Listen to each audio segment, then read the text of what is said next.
Y ahora sí, oficialmente buenas noches a todos. Yo soy Laura Belli, yo soy miembro del Comité de Bioética del Hospital Argerich, desde donde organizamos esta serie de conversatorios. Estoy muy feliz de darles la bienvenida al segundo año de este ciclo de encuentros con el que buscamos acercar y abrir el debate sobre temas bioéticos a la comunidad, a los profesionales, a quien esté interesado en estas temáticas, que son temáticas que atraviesan como toda nuestra vida en algún momento u otro.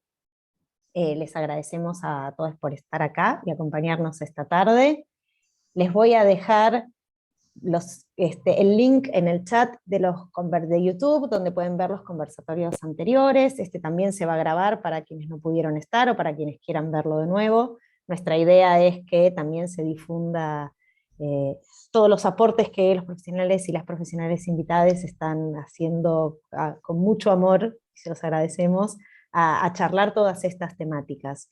Y le paso entonces la palabra a Débora Lema, que es la directora de nuestro comité del Hospital Argerich de La Boca, de la ciudad de Buenos Aires, para quienes no lo conocen, quien va a presentar a nuestra invitada de hoy.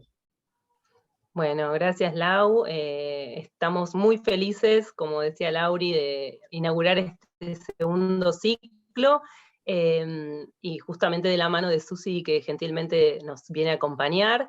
Fue un tema que el año pasado un poco que nos faltó, el poder atender a las niñeces y la adolescencia.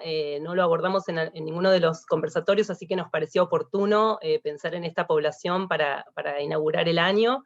Y bueno, paso a un poco leer, porque son muchos los títulos y los honores que tiene nuestra gran Susana Ciruzzi.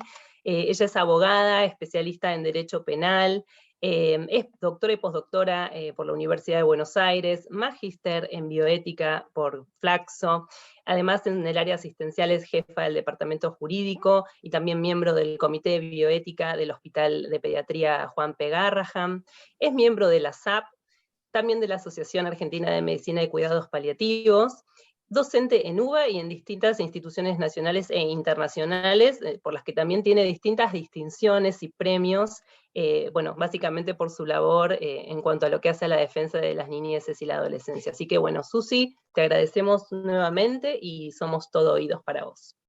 Bueno, muchísimas gracias Debbie y Lau por esta invitación. Buenas tardes a todos. Y bueno, un poco lo que habíamos conversado con Debbie y con Lau, que en realidad no tenía ninguna intención de hacer una exposición académica, sobre todo porque el título de la convocatoria es conversatorio, entonces me parecía que hacer una exposición académica bajo el título conversatorio era una contradicción de términos. Y justamente la idea es conversar entre nosotros. Me parece que ahí veo algunas caras conocidas, otras que no, pero muchos vienen del área asistencial, y los que no, por ahí también tienen alguna duda o algún comentario para hacer. Me parece interesante por ahí abrir a preguntas o a planteos en los que nos permita hacer un intercambio y aprender entre todos, ¿no? Y me parece que es mucho más rico que si yo me pongo con el PPT a mostrarle las pautas jurídicas que por ahí pueden ir surgiendo a medida que lo conversamos, pero que, como yo siempre le digo a mis compañeros en el hospital, y muchos de ustedes me habrán escuchado repetirlo varias veces, la cuestión jurídica es la última, es la menos importante. No tiene, y que se los diga un abogado ya de por sí, tiene cierta importancia, ¿no?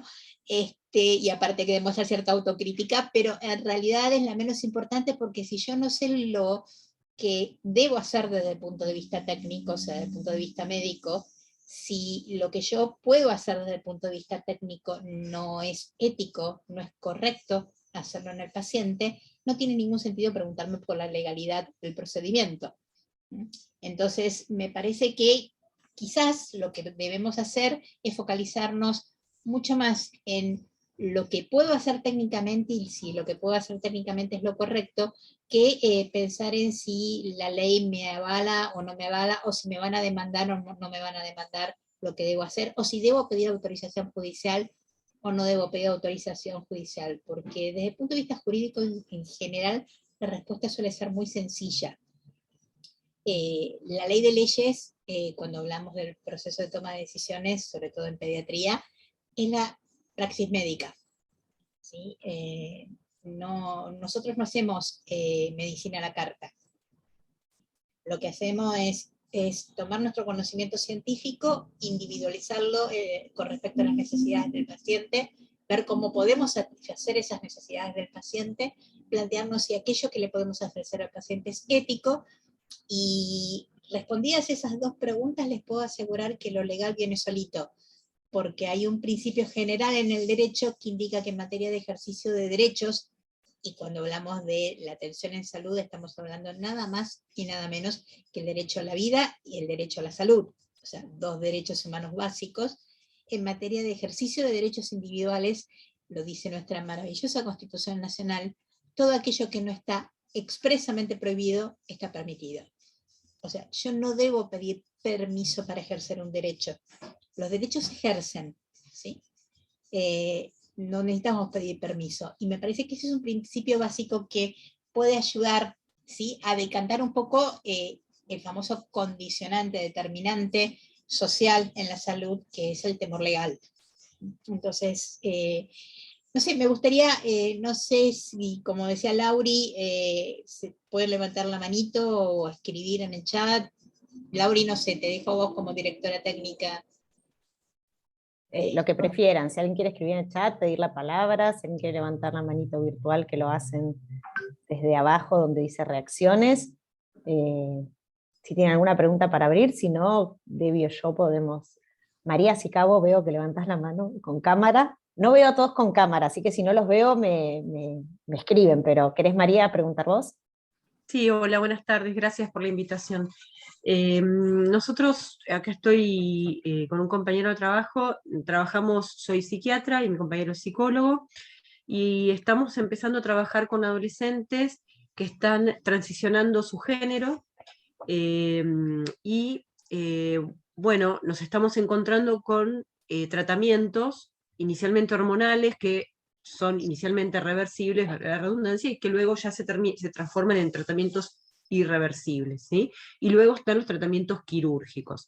Entonces, un poco saber cómo estaba al respecto de esa toma de decisión cuando son tratamientos ya, digamos, que cambian drásticamente la vida de una persona, ¿no? Desde ya más... ¿Cómo? En menores de Sí, edad. sí, en menores de edad, sobre todo en adolescentes. ¿Sí? Sí, Gracias. Tema de debate en algún tipo. Bárbaro, ahí tenés el coequiper, que no te escuché bien al fondo, pero bueno, cualquier cosa me interrumpís. Porque... No, decía que es uno de los grandes temas de debate en las reuniones de equipo, digamos, ¿no? Además sí, de sí. general, en particular en nuestra institución, es un tema, digamos, que nos queríamos empezar a asesorar, porque la verdad nos contamos con una gran experiencia, menos con una gran casuística, y bueno, como ha habido, digamos, ha sido un tema que ha generado discusión, nos queríamos empezar a informar digamos, obviamente con ustedes, que son una referencia. Así que. Bueno, gracias. A ver, en realidad tenemos poca casuística en general sobre el tema, porque, sobre todo en niños, porque recién estamos empezando a, por un lado, desandar un camino y a transitar otro. O sea, ustedes saben que obviamente la toma de decisiones en medicina está fundamentada en la incertidumbre. Esto es una realidad. Trabajamos en base a la incertidumbre, en algunos casos es una incertidumbre menos incierta, y en el otro es una incertidumbre que se contesta generando nuevas incertidumbres. Esta es el marco, digamos, la materia, la esencia con la que nosotros trabajamos. Y esto significa que, lamentablemente, lo digo entre comillas, la forma en que vamos aprendiendo es a través de nuestros propios errores. Y muchos de esos errores, obviamente, los sufre el paciente. Al principio, cuando empezamos a hablar un poquito del tema de género y del tema de identidades sexuales, sobre todo en niños, porque primero se empezó a hablar en adultos, y en adultos costó muchísimo empezar a sacar el tema también.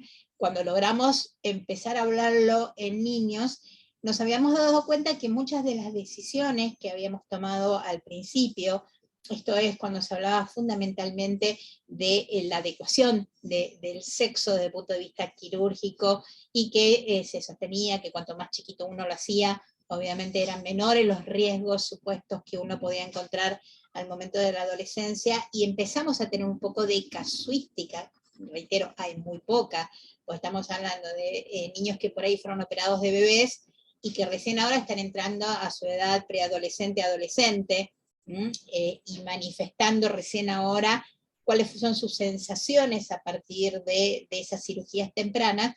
Nos dimos cuenta que salvo en los casos específicos, donde por ejemplo las hipospadias, hay una indicación concreta médica porque hay un balance riesgo-beneficio que indica que debo intervenir prontamente para evitar una, por ejemplo, malignización de la gónada que no bajó, por darles un ejemplo, ¿sí? Salvo en esos casos puntuales donde sí el consenso, por lo menos que hemos arribado en nuestro equipo, en el hospital, es la operación antes de los 18 meses, en general en el resto, el consenso, el principio es que debemos evitar toda decisión que sea definitiva, que sea irreversible y que sea una intervención directa sobre la integridad corporal de ese niño.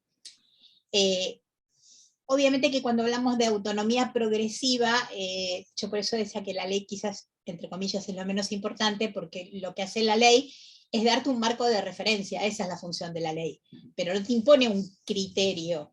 ¿Por qué? Porque yo puedo tener un nene, y de hecho lo hemos tenido en el hospital, un niño de 10 años que había manifestado su disconformidad con su identidad de género, era tratado conforme a la identidad que él había elegido, dentro inclusive de una comunidad que era una comunidad del interior, que uno podía pensar que podía haber ciertos prejuicios, y sin embargo había logrado dentro de su comunidad social y escolar que fuera reconocido como este paciente se sentía, y tenía 10 años, y sin embargo era claro para nosotros cuando lo abordamos y charlamos con él y con la mamá, que él tenía claro lo que quería hacer, ¿sí?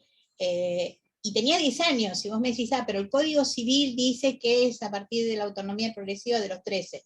Bueno, 13 es meramente indicativo, no es prescriptivo. Puedo tener pacientes que con menos de 13 tengan madurez suficiente, como dice justamente el Código Civil, para comprender y autodeterminarse. Puedo tener un paciente de 15 años o de 16 que carezca, ¿sí?, de esa madurez. Pero porque esa madurez va a estar también en relación al procedimiento médico indicado y a las alternativas. No es lo mismo preguntarle a un nene de 3 años, ¿qué quieres comer cuando despiertes de la anestesia?, ¿sí?, que preguntarle a ese mismo niño de 3 años si se quiere adecuar su sexo a su identidad de género. No es lo mismo, ¿sí? Entonces, esto lo vamos aprendiendo, y hay una realidad. Tampoco todavía tenemos casuística para pensar si esta decisión que estamos tomando antes, de decir, a ver, no hagamos nada irreversible en este momento, salvo indicación concreta de riesgo médico, ¿sí? No hagamos nada tempranamente que sea irreversible, esperemos a ver cómo esto se desarrolla. No sabemos si en 20, 30 años estos pacientes que estamos tomando esta decisión ahora van a venir o no a golpearnos la puerta y a reclamarnos. Esto no lo sabemos, pero trabajamos de esta manera, digo, esta es la realidad. Parecería ser que desde el punto de vista bioético el balance riesgo-beneficio indica que debo ser mucho más conservador cuando estoy hablando de la intervención en la integridad corporal, cuando todavía no tengo en claro cómo va a ser esa evolución me refiero en cuanto a su identidad, ¿sí? Eso, la evolución en su identidad, a decir, intervengo prontamente con el riesgo de que luego esa intervención que yo realicé termine siendo o provocando más daño que el beneficio esperado por esa intervención. El tema de los tratamientos hormonales, en principio se entiende que son reversibles, es cierto, llega un punto en el cual, como toda cosa reversible, se transforma en irreversible. Esto también pasa. Ustedes tienen una resolución del Ministerio de Salud que fue aclaratoria de la reforma del Código Civil del artículo 26, donde se establece que la plena competencia para prestar consentimiento a las intervenciones quirúrgicas de reasignación de sexo o de cambio de modificaciones genitales se adquiere a los 16 años. Por lo cual, en principio uno debería evitar, reitero, salvo una indicación concreta donde haya riesgo para la salud de ese paciente, una intervención quirúrgica antes de esa edad.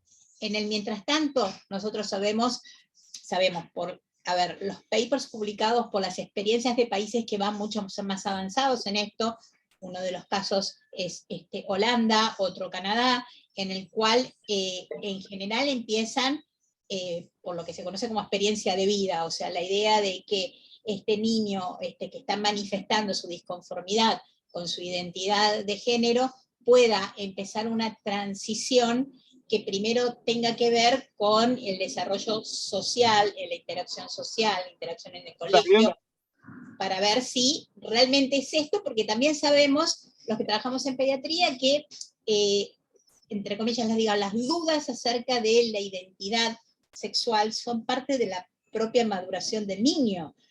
O sea, puede haber muchísimos juegos de travestismo, por dar un ejemplo, que no significa que el niño necesariamente después va a adquirir una identidad de travesti, ni que se encuentre disconforme con su identidad de género.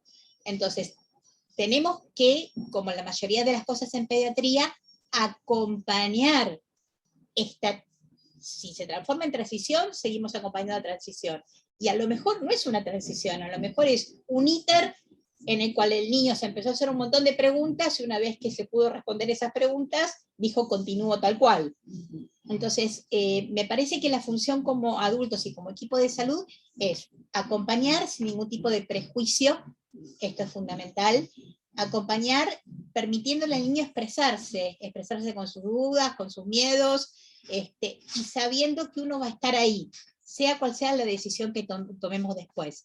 Pero me parece que tenemos que tener mucho cuidado y tener en cuenta que estas decisiones, como pasa siempre en medicina, son enteramente individuales. No podemos hacer un axioma acerca de la intervención en este tema. Habrá un niño que necesite una intervención más temprana, porque quizás los efectos, ustedes que son psicólogos y psiquiatras, quizás la repercusión en su salud mental lo está poniendo en crisis y necesita una intervención mucho más fuerte o mucho más pronunciada. Y puede haber otro niño que no necesita esa misma intervención.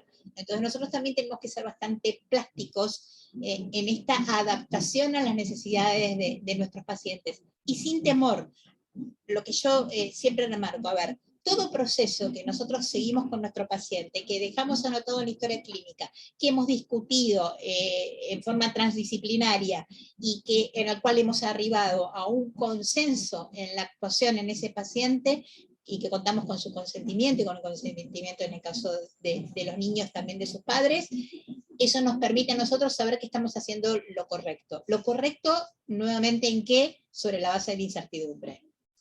Esto no lo podemos perder. No sé, la perdí en la cámara. Totalmente. Sí, yo también, María.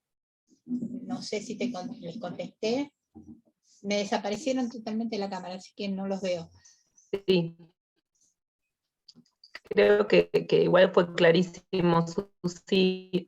¿Se me escucha bien? No, se te entrecortado, Debbie.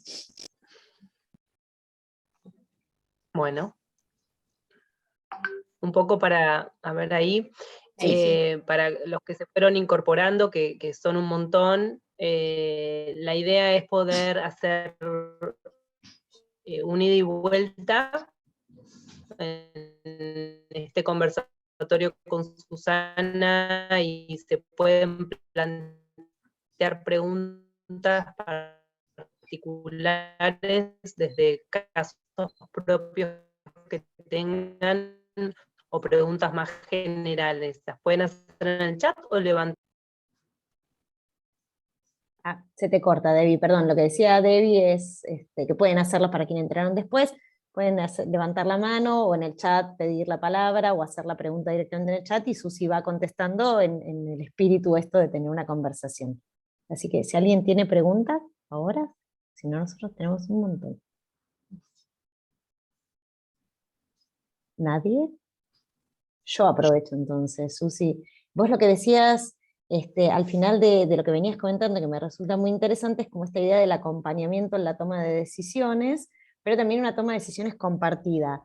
¿Qué estrategias o qué enfoque tenés o tienen como equipo para ayudar a resolver conflictos cuando los pedidos de los niños, niñas, adolescentes son contrarios a los pedidos o deseos de padres, madres, tutores, responsables, afectivos, etcétera?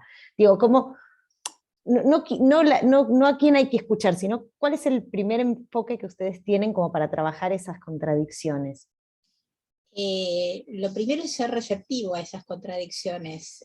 Las tenemos los adultos, imaginémonos los chicos, que aparte se encuentran en una situación, estamos hablando, que es impensable en la niñez o en la adolescencia, que es un problema de salud en el cual hay que tomar una decisión, ¿sí? Digamos, suena como intuitivamente contradictorio pensar en enfermedad, niñez o adolescencia, ¿no? Uno supone que quienes enfermamos debemos ser los más viejos, no los niños, pero nuestra realidad con la que trabajamos es justamente un niño que se encuentra enfrentado a una enfermedad determinada, una situación de salud determinada, y que hay que tomar determinadas decisiones, a veces con bastante urgencia y otras por ahí con un poquito más de tiempo. Lo primero es no echarle flea a la contradicción. No sé si esto es muy viejo lo que estoy diciendo, el flea, pero supongo que todos saben qué quiero decir, o no echarle ride, si quieren, en vez de flea, ride. No espantarlos. Esto es fundamental, no espantarlos al niño y no espantarlo a la familia, y no espantar al resto del equipo de salud. O sea, no hay problema en que discutamos, siempre que lo hagamos con respeto, ¿sí? Siempre que sepamos que la autoridad de un argumento no se halla en el cargo que detente el que habla, sino en el conocimiento científico. Y esto es fundamental, porque si no, no se puede discutir con respeto. Entonces, en general va a depender, obviamente, de la urgencia que haya en esa toma de decisiones. Vayamos al escenario ideal, no tenemos tanta urgencia, o por lo menos nos podemos tomar unos días para tomar la decisión.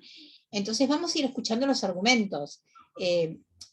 Cuando nosotros hablamos de estándar en la toma de decisiones en niños, una de las cosas que tenemos que tener primero en cuenta es que nuestra obligación es escucharlo. Es una obligación legal, pero fundamentalmente constitucional, ¿sí? El niño tiene derecho a ser escuchado y a emitir sus opiniones. Ahora bien, que el niño tenga derecho a ser escuchado y a emitir sus opiniones y que nosotros tengamos la obligación de escucharlo, no quiere decir que tenemos la obligación de hacerle caso. ¿Qué quiero decir con esto? No quiere decir que hagamos una tiranía de niñología, ¿sí? Por decirlo de alguna manera. ¿Por qué? Porque los adultos seguimos reservando para nosotros la responsabilidad en el proceso de toma de decisiones. La responsabilidad no es del niño, la responsabilidad es nuestra, y fundamentalmente del equipo de salud. Entonces, entender las contradicciones, muchas veces la gran mayoría, por lo menos mi experiencia indica, que la gran mayoría las contradicciones surgen del miedo, o del miedo frente a lo desconocido, de por ahí la poca comprensión, porque hubo poco tiempo para comprender.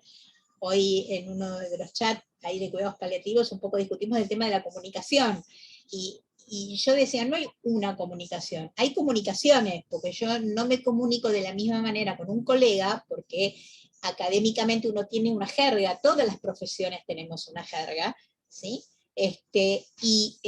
No me comunico de la misma manera con el paciente o con los padres, porque voy a hablar de manera distinta, porque voy a utilizar otro tipo de palabras, porque sé que hay palabras que pueden ser muy técnicas, pero que cuando las utilizo con el paciente o con el padre pueden provocar inclusive dolor en ese paciente, un sufrimiento en ese paciente, porque no se la comprende como la comprendemos nosotros, que no ponemos nuestra subjetividad en ese proceso de toma de decisiones. Entonces, ver por qué se produce esto, y tener en cuenta que yo los padres, representantes, cuando digo padres me refiero a representantes legales, referente afectivo, como ustedes quieran llamarlo, yo los necesito de aliados. Y esto es fundamental. Y entonces quiere decir que los primeros aliados que tengo que tener son los padres, sobre todo en niños muy chicos, porque un nene muy chiquitito, lógicamente va a seguir a los padres. Esto es lo que nos ha pasado a todos. Entonces yo no debo confrontar con los padres, debo tenerlos como aliados. Una vez que he podido verbalizar con el niño, de acuerdo, obviamente hay distintas técnicas dependiendo de la edad, no vamos a hablar de la misma manera con un chico de 14 que con un nene de 3, pero una vez que yo puedo comprender por qué es esa contradicción entre los padres y el niño, tengo que reafirmarme fundamentalmente en algo que es intransferible, que es la indicación médica. O sea, la carga del proceso de toma de decisiones jamás debe recaer ni en el paciente ni en la familia. La decisión es nuestra, como profesionales de la salud. O sea, entre nosotros volarán los platos, nos arrancaremos los pelos, pero en algún momento debemos consensuar una indicación. ¿Sí? Esa indicación va a estar basada, obviamente, en nuestro conocimiento científico, en la experiencia, en los case reports, en todo lo que nosotros ya sabemos. ¿Sí? Y nuevamente lo destaco, no hacemos medicina a la carta. Yo no le digo a los padres o al paciente, ¿qué quieren que hagamos? ¿Podemos hacer A? ¿Podemos hacer B? ¿Qué es lo que quieren ustedes? No, yo tengo que ir con una decisión tomada desde el equipo de salud porque considero que es la mejor. Y voy a tratar de transmitirla de la mejor manera al paciente y a la familia e individualizar si esa indicación médica respeta o interactúa adecuadamente con los valores y principios de esa familia y de ese paciente. Y si se me produce la confrontación, ver dónde está y aplicar el principio de ponderación. ¿Por qué nosotros, frente a un padre testigo de Jehová, podemos desafiar su negativa a que su hijo reciba una transfusión sanguínea?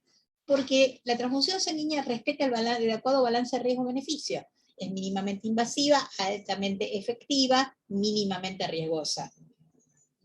Y es un procedimiento altamente curativo.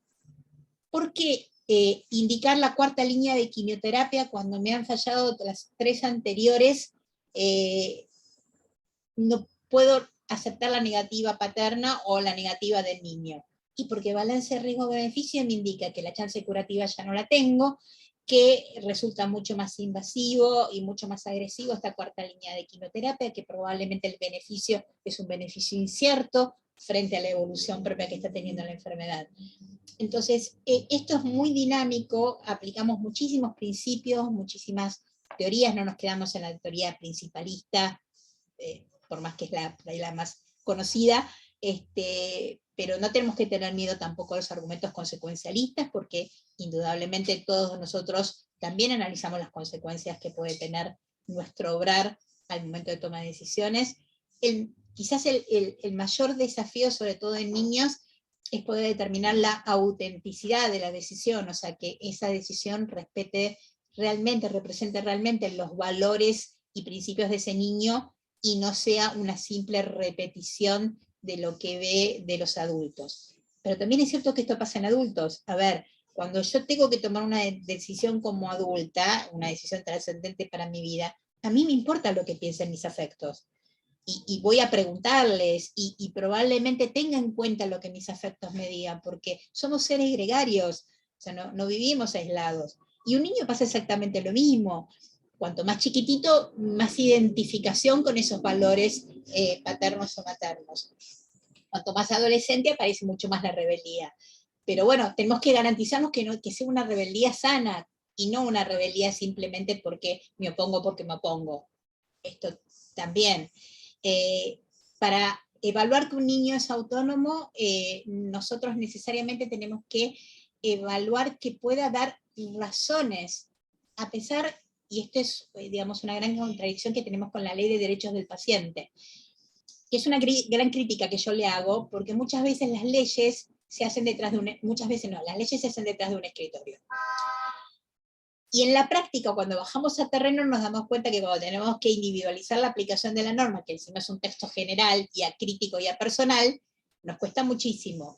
Y una de las críticas es esto: la Ley de Derechos del Paciente dice que el paciente se puede negar a recibir un tratamiento médico sin dar razones.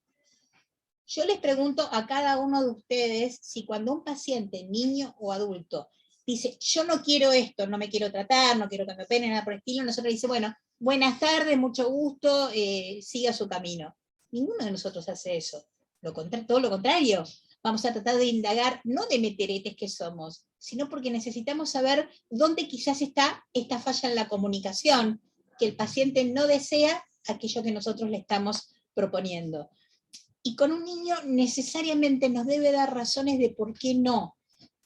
Pero ¿por qué nos debe dar razones? ¿Para conformarnos a nosotros? No, para poder entender si este niño ha comprendido, ha logrado dimensionar, ¿sí?, las consecuencias, vuelvo a los argumentos consecuencialistas, las consecuencias de su negativa. ¿Sí? Entonces, nuevamente, no hay receta para esto, ¿sí? Yo suelo decir que trabajar sobre todo con niños es un arte, no es una profesión. Y esto obviamente significa ir individualizando y saber que por ahí tenemos un niño que puede ser autónomo, autodeterminarse para una faceta de la decisión en el proceso y no para otra. Y eso no significa que estemos errando a la hora de analizar la autodeterminación. No sé si con esto más o menos Sí, contesto. total. Y se une a varias de las preguntas que hay, así que si querés te hago. ¿Sí? Carla preguntaba en relación con tu respuesta anterior, con tu comentario anterior, si los equipos quirúrgicos que atienden a pacientes que están haciendo reasignación de sexo o readecuación de sexo han consultado con el comité de bioética. Y yo a eso le agrego, ¿cuáles son los beneficios que ves vos, si acaso ves, en consultar con un comité de bioética, por ejemplo? A ver, yo puedo hablar de la experiencia de mi hospital, ¿sí? Nosotros tenemos doble control, por decirlo de alguna manera. Tenemos el comité de ética y además formamos el comité de DCD. Se inició como comité de DCD, estamos empezando a evolucionar para incorporar a otras cuestiones, pero bueno, en realidad empezamos justamente con esto. El tema de la asignación temprana en niños que presentaban disforia de género. Esto significa, ¿por qué digo un doble check? Porque inclusive dentro del comité de DCD tenemos 2 personas que somos miembros del comité de ética también. Entonces, todos los casos de reasignación o asignación o intervención quirúrgica, sea por indicación médica, como les decía antes, una hipospadia, o sea, realmente una manifestación de modificación de identidad de género, se discuten en el comité, se analizan, y obviamente que dependiendo de la situación, tienen más voz cantante un urólogo o el endocrinólogo, y vamos viendo, todo se discute, se toma nota en un acta, y después se llega a un consenso en cuál es la mejor decisión. Si inclusive quedan dudas, porque a veces puede, obviamente, y bienvenidas sean, quedan dudas, se hace una reunión más ampliada con el comité de ética, o sea, con el resto del comité de ética. Lo que se trata de hacer es acompañar al equipo de salud, obviamente, en el proceso de toma de decisiones, y acompañar al niño y a la familia en ese proceso de decisiones, de manera de no solamente escuchar todas las voces, sino además de garantizar una de las funciones del comité de ética en un hospital pediátrico es velar por la garantía de los derechos del niño, del paciente. Esta es una función fundamental del comité de ética en un hospital pediátrico. Entonces, ver que justamente no haya, a ver, todo el tema de identidad de género, de reasignación, provoca muchísima angustia en los padres. No hace falta que se los diga a quienes trabajan en el tema. Y la urgencia de que haya una solución a esto. Y estaban hablando, creo que María fue la que mencionó el tema de la transición, y esto por ahí es una transición, no es una cosa puntual de un momento, ¿sí? Inclusive esta transición puede requerir muchísimas intervenciones de distintas disciplinas, y cada una de ellas produce angustia y produce una movilización en la familia. El tema de algo que también hemos consensuado, de la asignación del sexo de crianza en el mientras tanto, que es otra gran discusión. ¿Por qué? Porque mientras vemos cómo vamos transicionando y acompañando esta situación, hay también otro derecho del niño, que es el tener una identidad en el mientras tanto, ¿sí? Que luego la cambie es algo que nos puede pasar tanto en una situación de DCD como en una situación de heterosexualidad. No sabemos el día de mañana, o sea, de un niño nacido heterosexual, me refiero, o mujer o varón, sin ninguna duda. No sabemos el día de mañana ese niño, cuando comience a crecer, cuál va a ser la identidad de género que va a adoptar. Entonces tenemos que estar abiertos a esta posibilidad. Ahora, mientras tanto, tiene derecho a contar con un nombre y tiene derecho a contar con un sexo de crianza. Yo siempre les digo a la gente más joven, yo fui criada dentro del sistema binario, ¿sí? Tengo la edad suficiente para haber sido criada en una época donde la homosexualidad solamente se veía en el teatro de revistas o en la peluquería, o los modistos. No había otra posibilidad de pensar a la normalidad de la homosexualidad si no era en esos ámbitos muy particulares. Fui criada bajo el concepto binario. Sin embargo, siempre tuve la cabeza abierta para en este momento estar trabajando desde la posibilidad de decir, acompañemos las diferentes cosmovisiones que tenemos en el ejercicio de nuestra sexualidad. Entonces, no es un problema de crianza en lo binario, es un problema de autoritarismo cientificista, por decirlo de alguna manera, lo que muchas veces nos inhibe a la hora, y el hecho de trabajar desde los dogmas. Yo creo que lo peor que podemos hacer nosotros como académicos, como científicos, como profesionales de la salud, es pararnos desde el dogma. El dogma no nos permite deliberación, el dogma no nos permite intercambio de opiniones. El dogma se acepta o no se acepta, punto, pero el dogma no se discute. Y nosotros estamos formados desde la bioética para discutir, para poner en crisis lo ya aprendido, porque esa es la idea. La medicina ha sido concebida, o sea, si nos vamos a los griegos, la idea de medicina era acompañar la naturaleza. Los griegos no pretendían modificar la naturaleza. Los griegos acompañaban la naturaleza, por eso para los griegos la muerte era algo totalmente natural. ¿Qué pasó? Con la medicina moderna cambió totalmente el enfoque y la medicina está concebida para modificar la realidad. Si no, muchos de nosotros estaríamos muertos por un simple resfrío si esto no fuera así. ¿Sí?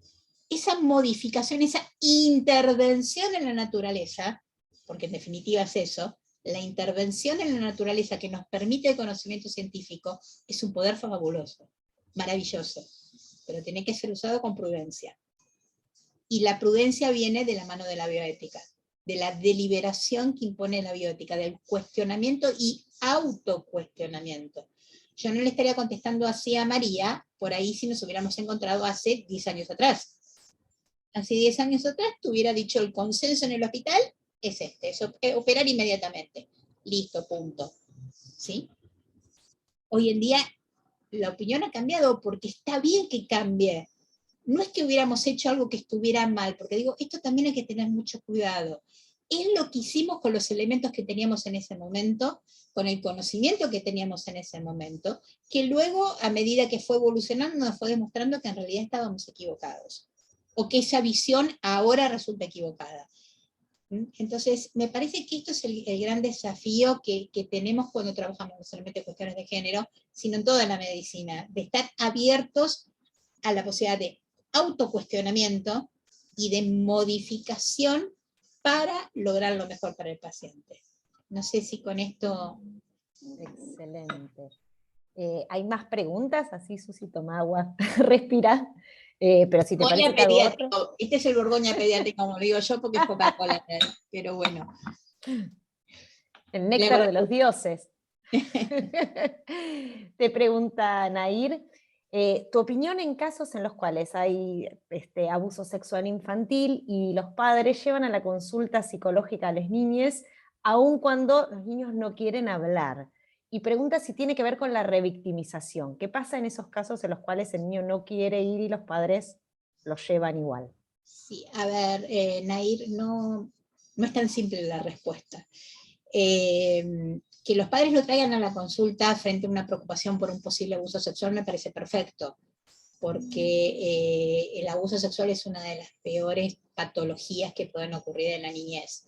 Y los adultos, nuevamente, tenemos obligación de cuidar a nuestros niños, y esto significa, obviamente, intervenir cuando tenemos un determinado grado de sospecha que puede haber pasado una situación que además es delictiva. Digo, el abuso sexual no es solamente una patología, sino que además es un delito. Que el niño no nos quiere hablar, esto es algo que pasa muy normalmente. A ningún chico le gusta ir a consulta médica o psicológica, y cuanto más adolescente peor todavía, y nos tenemos que ganar su confianza, tanto para descartar como para abonar la posible situación de abuso. E inclusive que esa situación de abuso pueda ser intrafamiliar, digo, no solamente es abonar el diagnóstico de un abuso sexual, sino poder determinar además quiénes son los perpetradores, o es el perpetrador. Que esto es muy dificultoso porque muchas veces, por lo menos en los hospitales, nos pasa que en la consulta, cuando surge una situación de posible abuso, tenemos al perpetrador enfrente.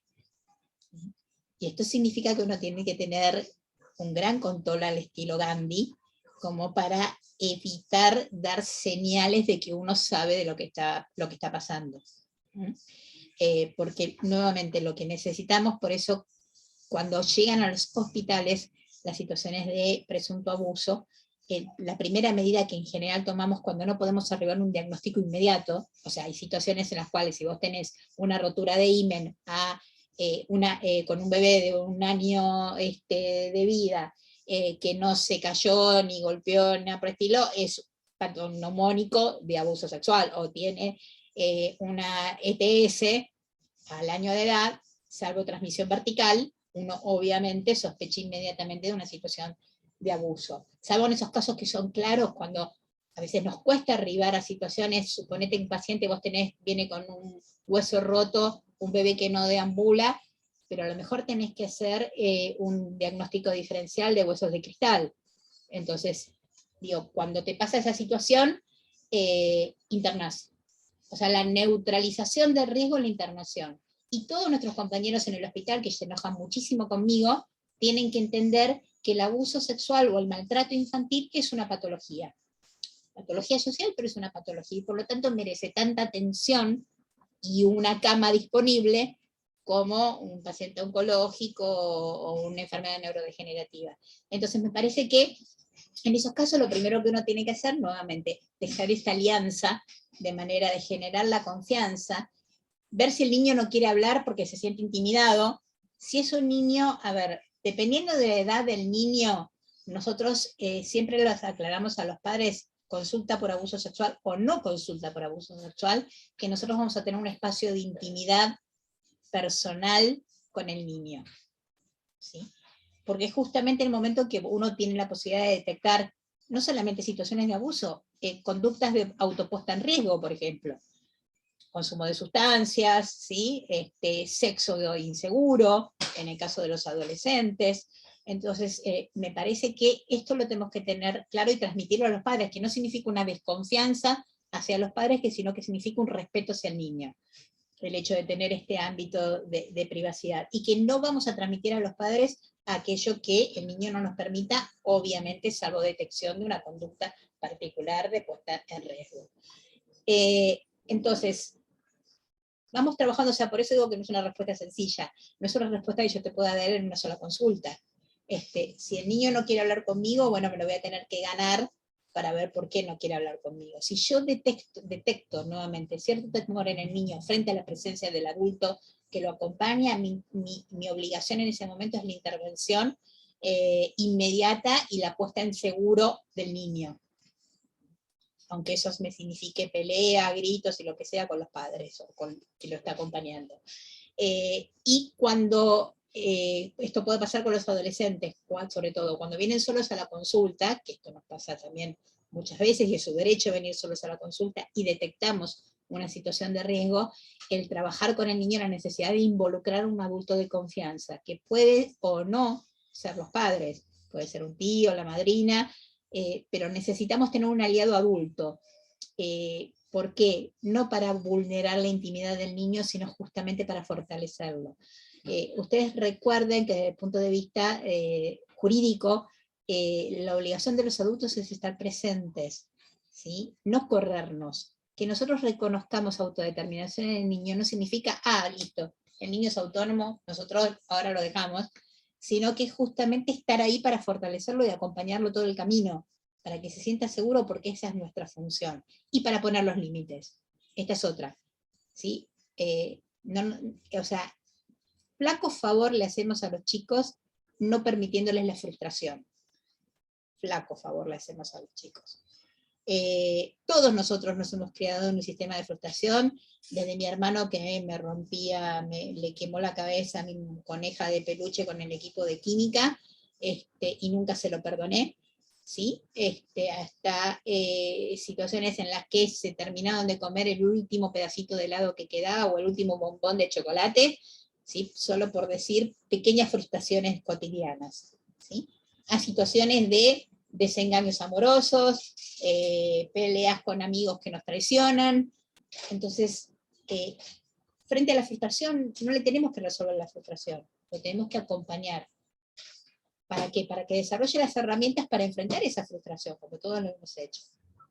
Entonces, lo siento, Nair, pero no te puedo dar una respuesta única. Sí me parece que, nuevamente, hay que dar mucha intervención a lo que decía Paco Maglio, el escuchatorio, al prestar oreja, y no tanto al interrogatorio, ¿sí? Y escuchar no es solamente escuchar con la palabra, es escuchar los silencios también, los gestos, las miradas, todo eso es un combo que nos ayuda a nosotros a ver cuál es la mejor decisión que podemos tomar para ese niño. Gracias. Susi, estamos ya casi en una hora. ¿Te parece seguir un ratito más? Porque hay algunas preguntas. Sí, yo, ¿Podés? como ustedes digan. Perfecto, si podés, sería fantástico como para responder, aunque sean las que están. Pregunta Gabriela, ¿qué es lo que pasa? No, perdón. ¿Cómo se puede acompañar en tratamientos cruentos o de amputación, por ejemplo, a las familias cuando están dudosos sobre estas cuestiones?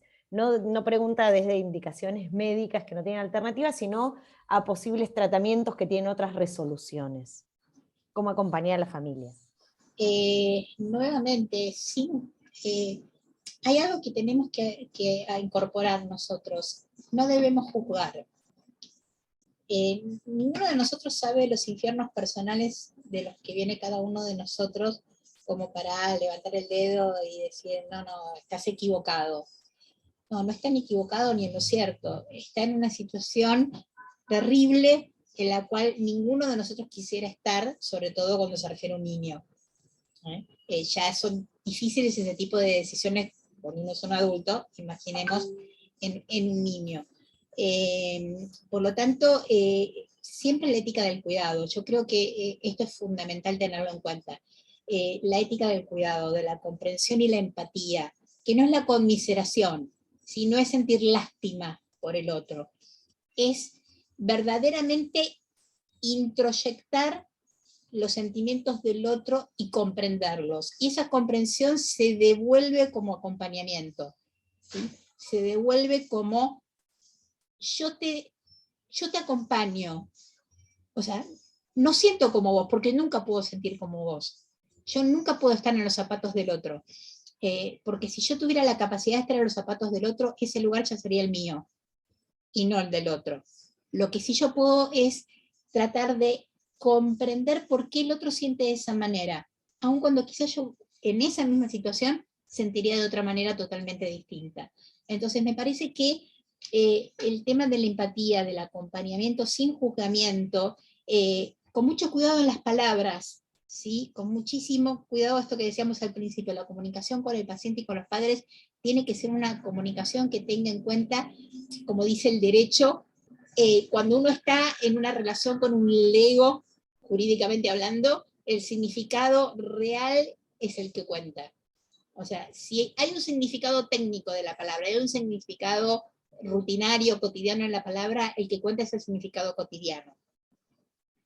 Porque esa es la comprensión que va a tener y el lenguaje que está utilizando el paciente y los padres, y no el técnico. Entonces, mucho cuidado con esto, porque a veces somos muy rápidos. Yo, por ejemplo, estoy pasando por una situación familiar muy particular con mi papá en final de vida, a 400 kilómetros de distancia, y el otro día hubo que llamar a la urgencia, 3 y pico de la mañana, me llamó por teléfono mi mamá, me pasa con el enfermero que había ido a la urgencia, y me dice, no, su papá está dentro de todo bien, lo que pasa es que su mamá lo quiere internar de gusto. No, miren, mi mamá no lo quiere internar de gusto. Mi mamá es una mujer de 89 años que está con un señor de 93 en final de vida, ambos totalmente autónomos y conscientes de la situación que están pasando, y mi papá se descompensó y mamá se asustó. No creo que eso se pueda llamar gusto. Mi marido, que me ha escuchado, que se despertó, me dice: sí, yo sentí tu tono de voz. Y le digo: sí, le digo, porque me lo dijeron a mí, que saben que yo trabajo en salud y que trabajo en cuidados paliativos y en bioética. Imagínense cómo lo pudo haber tomado alguien que no es, entre comillas, del gremio. ¿Sí? Utilizaron una palabra que no es técnica, lo quiere hacer de gusto. O sea, ¿qué persona desea internar a su ser querido de gusto? Entonces, me parece que esto es importante que lo tengamos en cuenta, justamente para acompañar en tratamientos cruentos o no cruentos, así como una amputación puede resultar una quimioterapia que al principio podía dar una alta chance curativa, dejaste pasar la oportunidad, porque se demoró el paciente, porque no volvió el paciente a la consulta, y cuando vuelve ya perdiste la chance, y entonces tenés que acompañar desde otro lugar. Esto también genera frustración en el equipo de salud.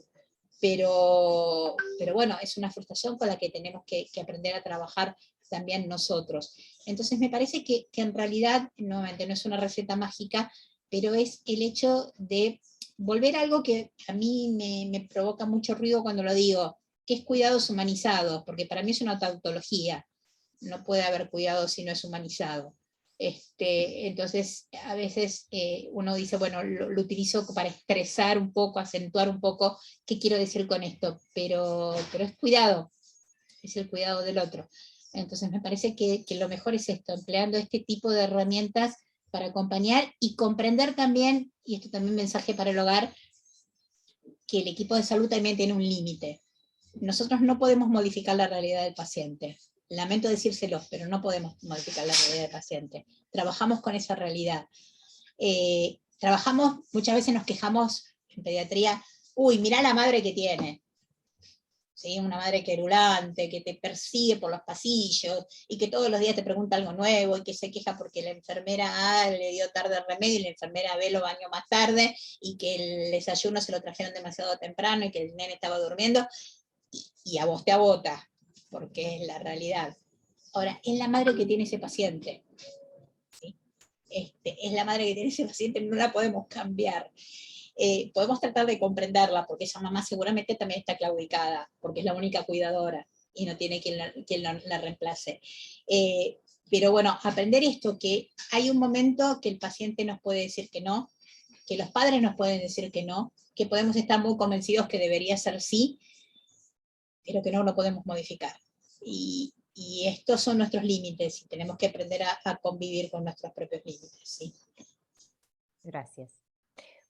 Vanessa pregunta sobre un caso particular y plantea la situación de que un adolescente de 14 años no desee que le hagan una intervención que resultaría como consecuencia de estar conectado a un respirador, y que la familia apoya la decisión de este adolescente por no sentir que es compatible con su deseo de vida, ¿sí? De cómo vivir su vida. Lo que pregunta es si el equipo de salud puede no realizar esta intervención, aunque esto signifique o termine en la muerte del paciente. A ver si te entendí. Estamos hablando de adecuación de esfuerzo terapéutico. La adecuación de esfuerzo terapéutico es una indicación médica.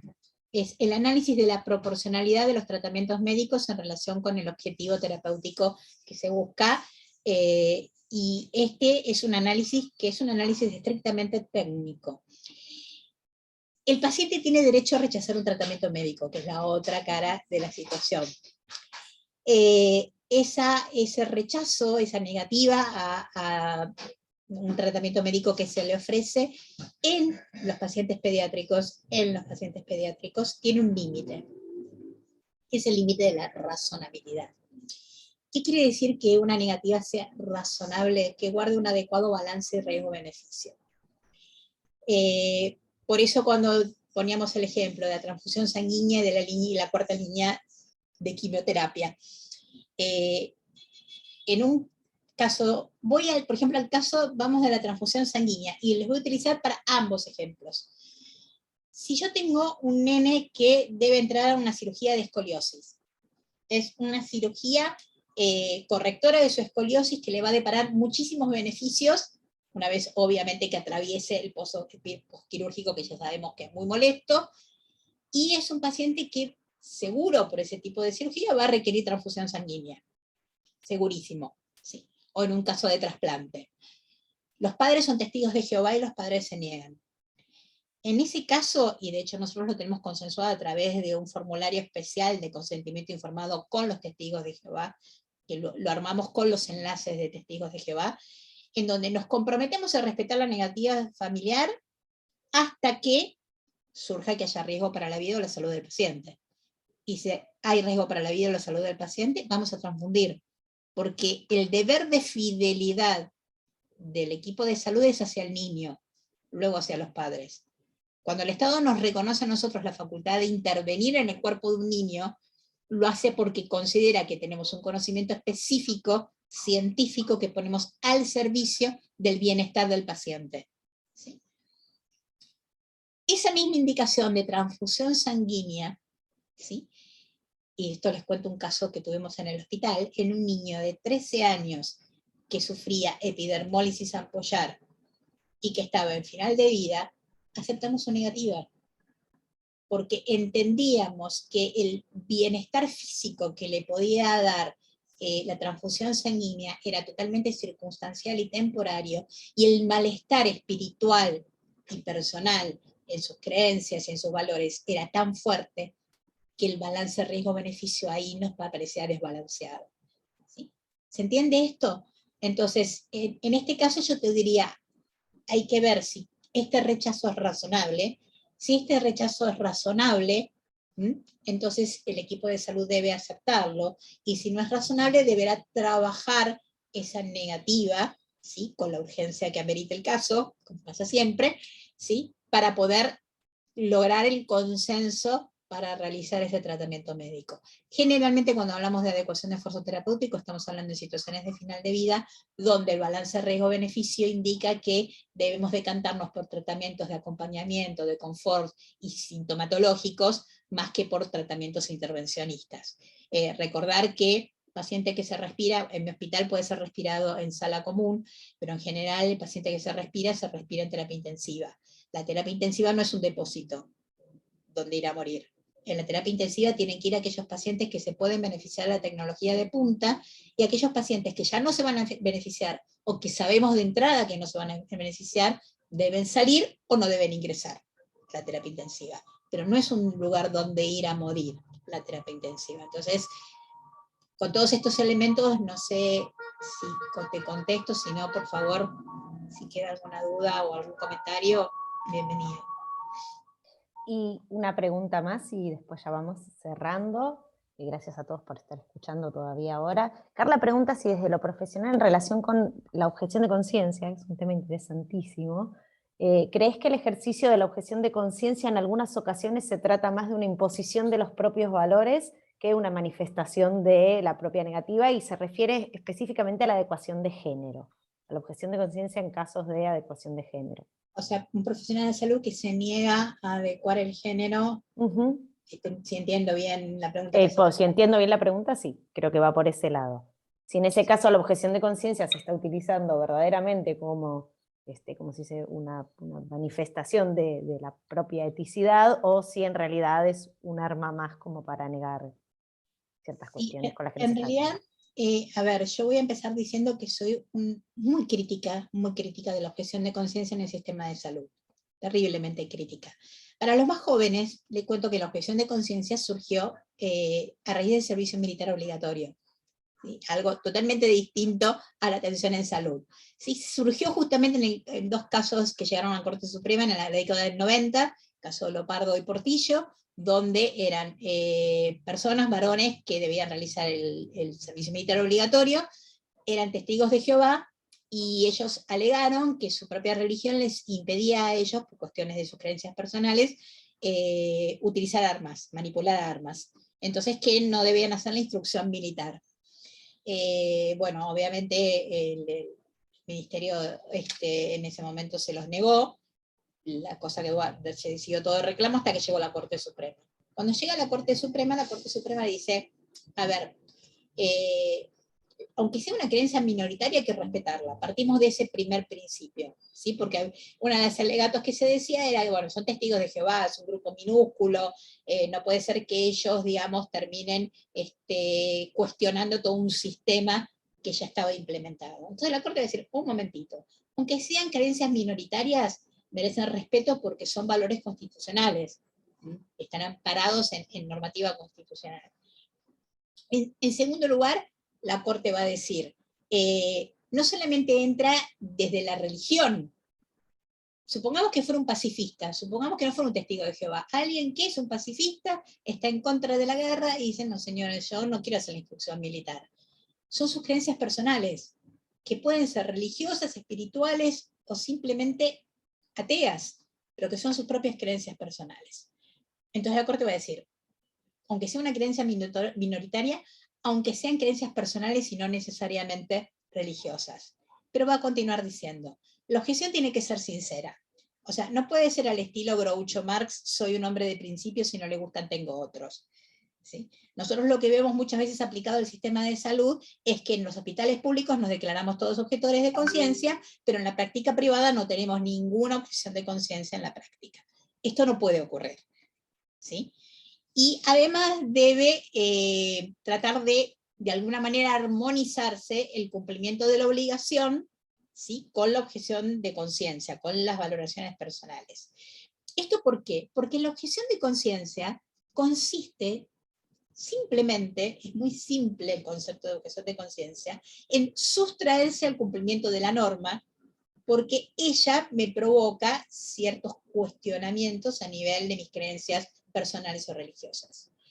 No existe ninguna sociedad civilizada en el mundo si cada uno de nosotros, por valoraciones totalmente atendibles, pudiera decretarse objetor de conciencia e incumplir con la norma. No habría nunca una sociedad civilizada, porque la sociedad civilizada se basa justamente en el cumplimiento de normas, que nos pueden gustar más, nos pueden gustar menos, pero que nos obligan a todos.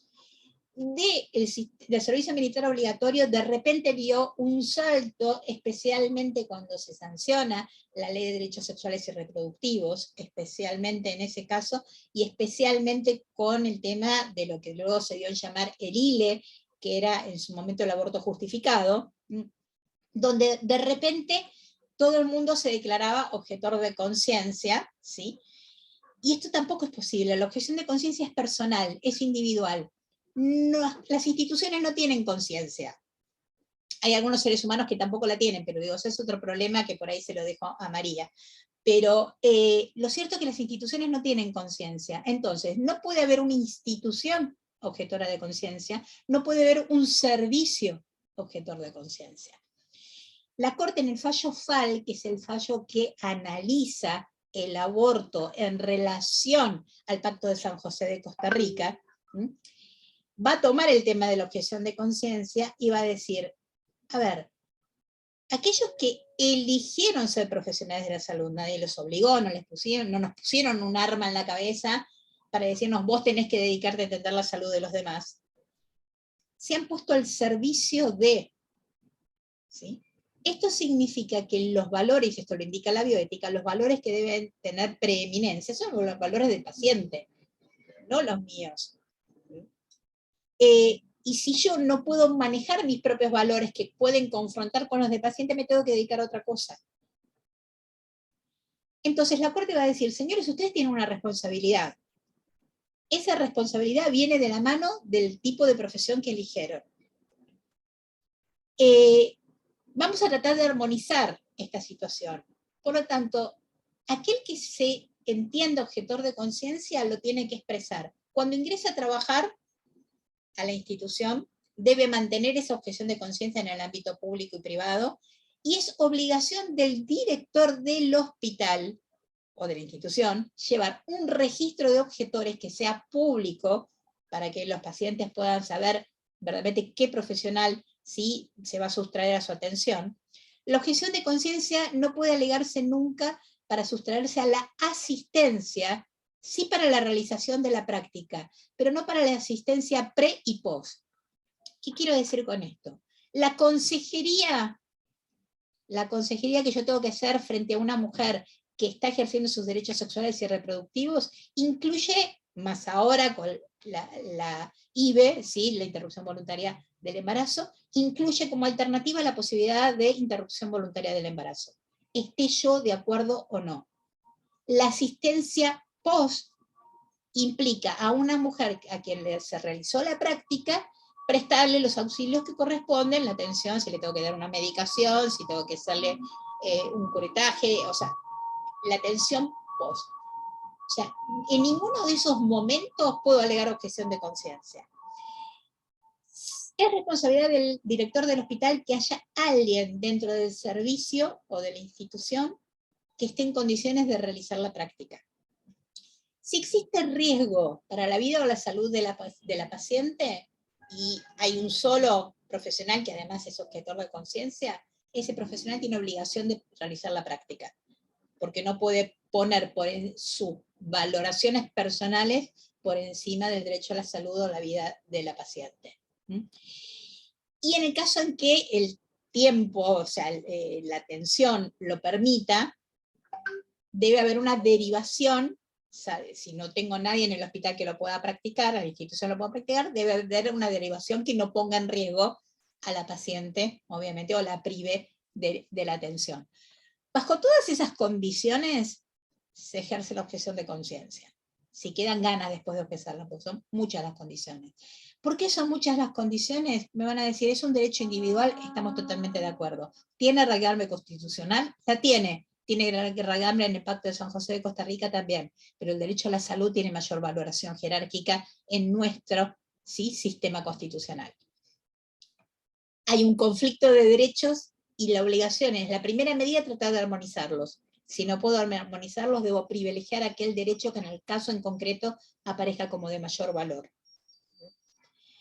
Esto es lo que yo les puedo decir de la objeción de conciencia. Nuevamente, soy terriblemente crítica de la objeción de conciencia. Yo pienso que aquellos profesionales que ponen sus propias valoraciones personales muy respetables por sobre las necesidades del paciente, para mi opinión personal, se equivocaron de profesión. ¿Sí? Pero bueno, nuevamente, opinión totalmente personal. No, coincidimos ahí, Susi, coincidimos bastante.